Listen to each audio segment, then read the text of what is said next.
Hey everybody, Lon Gold here, comedian, actor, pro-Semite.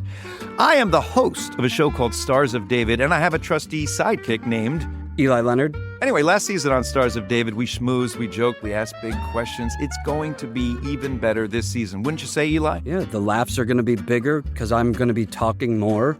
So join us for conversations with the likes of Yochai Sponder, Yonit Levy, Biana Golodriga, Tiffany Haddish, and more. And when I say more, I mean way more. In fact, ending the season with a superstar of David. So you're going to learn stuff. You're going to think about life, identity, and the joy and occasional pain of being Jewish. It's going to be what, Eli? It's going to be a machaya. A machaya. So tune in to Stars of David with Elon Gold wherever you get your podcasts, or find us on YouTube at Unpacked Podcasts. You're going to love it. I promise. Good Yontif. Good Yontif.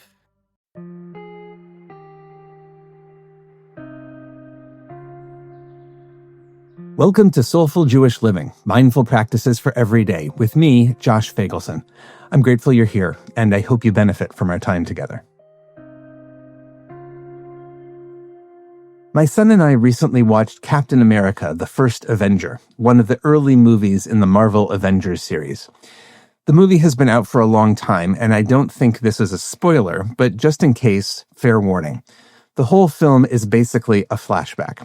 It opens with a scene in the present day when a team of scientists discovers a big vessel buried in the Arctic. Then you get about 2 hours of the story of Steve Rogers and how he became Captain America.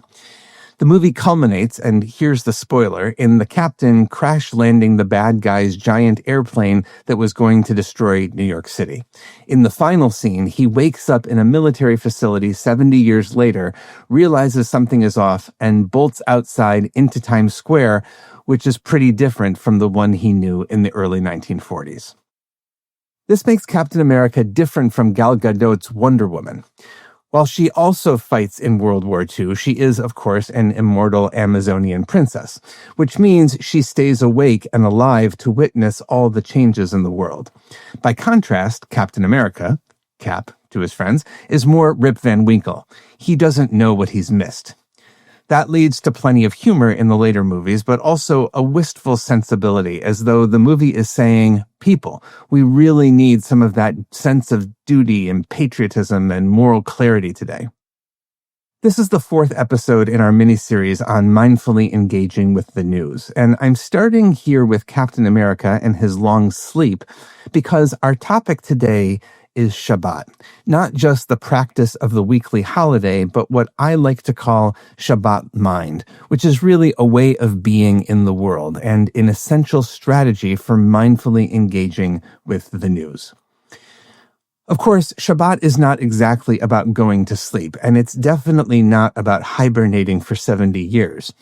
But it is about pausing, resting, and doing some mindful disconnecting from the culture of the work week and some mindful reconnecting with the deeper, slower, richer parts of life. I think it kind of goes without saying, but dude, this is all so important for mindfully navigating the news environment we live in today. Because one of the things that can make the news so overwhelming is its constant onslaught. It's nonstop. Every news outlet prides itself on being 24/7, having the latest, constantly updating, and all that becomes a sales tactic. Stay here for the latest updates. Check our site for the latest developments. We'll be right here throughout this story. It can feel like a pressure sales tactic, and if you're not paying attention, that subtle message, you can only be a good person by constantly staying on top of the news, it can get in your head, and then it can become debilitating. If we pause for a second, see what I did there? We might even notice that this dynamic is actually baked into the very word news. Take off the S, and what do you have? New. In its very name, the news plants this idea in our heads that we've got to constantly chase the newest, the latest. It's relentless. Shabbat is a time to relent. It's a time to pause from the chase.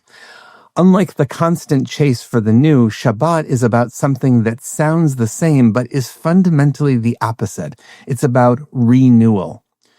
When we renew something, we're not chasing the latest. We're regrounding in our roots.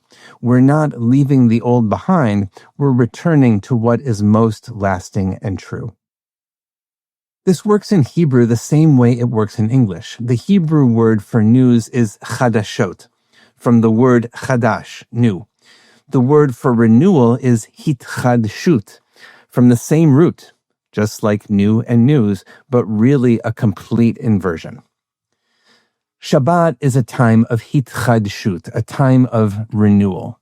And as we've talked about before on this podcast, you don't only have to wait every 7 days to tap into Shabbat. Shabbat Mind, Shabbat Consciousness is available every 7 hours, every 7 minutes, every 7 moments. It's here all the time. Basically, everything we do on this show is a chance to practice Shabbat Mind. When it comes to the news, I want to offer 2 practices in particular. The first practice really is about Shabbat with a capital S. If it's not already part of your practice, this week, see what happens if you really unplug from the news for 25 hours from Friday night to Saturday night. No podcasts, no social media, no New York Times app, no, not even Wordle, just lay off. Give yourself the permission to be offline and see what happens. How do you feel? As a result of closing that door for a day, what opens up for you? The second practice is a really simple one you can use anytime. It's simply to pause and take 3 breaths. Reading the news and feeling triggered? Good noticing. Now pause. Close your eyes if you like, and take 3 good cleansing breaths. What happens? Same thing with a podcast or with a social media post that you just want to jump out of your chair and respond to. Try a micro Shabbat, this little Shabbat pause, even on a Tuesday afternoon. Notice how that feels.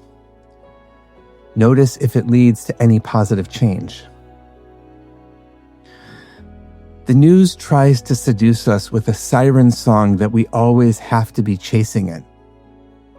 I believe we do need to stay informed, especially now. But we don't have to always be running and out of control. Shabbat and the renewal it provides is maybe our most important tool for taking back our sense of control and agency. Give it a try and let me know how it goes. Blessings for the journey. Know that I'm on it with you.